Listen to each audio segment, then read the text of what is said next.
Vladimir Putin will visit Mongolia next week. And guess what? The Western leaders are planning to detain the Russian president there. As we know, Western's stooge ICC or the International Criminal Court has issued an arrest warrant against Putin. And Mongolia is the member country of the ICC.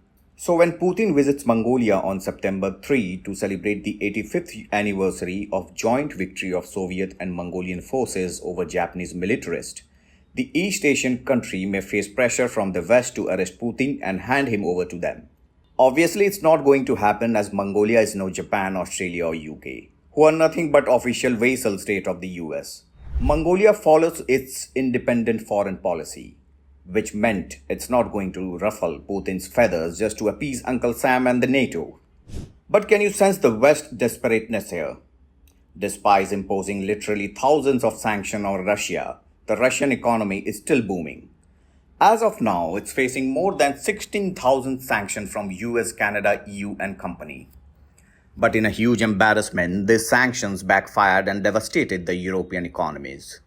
According to International Monetary Fund, Russia's economy is expected to grow 3 times faster than the EU economy this year after expanding 6 times more last year. The country's manufacturing sector has also experienced a significant boom since the beginning of the Ukrainian conflict, while Europe's industrial sector remains mired in stagnation or decline. Simply put, Putinomics has trumped Macronomics and Olafonomics by the huge margin. The West knows Russia can't be defeated until Putin is dethroned from Moscow. Putin's special ties with nations like India, Uzbekistan, Armenia and Kyrgyzstan have helped his nation circumvent EU sanctions. For example, EU on its part imposed sanctions on Russian oil, but it bought Russian oil via India last year. India, maintaining its diplomatic balance, continued to purchase Russian oil amid the Ukrainian conflict, refined it and then sold it to European nations. Thanks to the new trade flow, India became the top importer of Russian crude oil in 2023, with an average of 1.75 million barrels per day, marking a 140% increase from 2022. Similarly, EU imposed sanctions on exporting goods to Russia, but Putin circumvented those by increasing trade with Central Asian nations. Let's look at the data. From 2021 to 2023, EU exports to Uzbekistan almost doubled from Euro 2.30 billion to Euro 4.35 billion.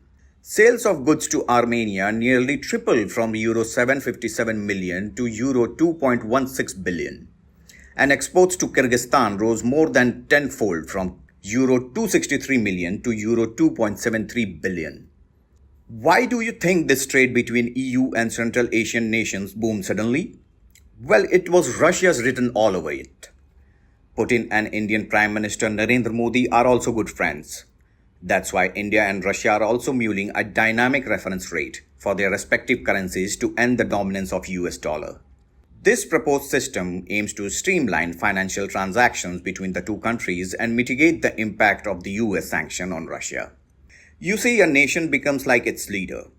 It's evident in the cases of both Russia and US. Putin's strong and value-driven personal relationship with leaders across the world have helped him stay afloat even during worst of the times. That's why his popularity in Russia has only grown over the last years. News agency Reuters reported in March that 71-year-old leader's approval rating stood at 86%, up from 71% shortly before the invasion of the Ukraine. It's clear that Russia will remain an invincible fortress as long as Putin controls the reins. And that's why the West is now hell-bent to get rid of him by any means possible. Earlier it was South Africa, now it's Mongolia who is facing pressure from the West to detain Putin.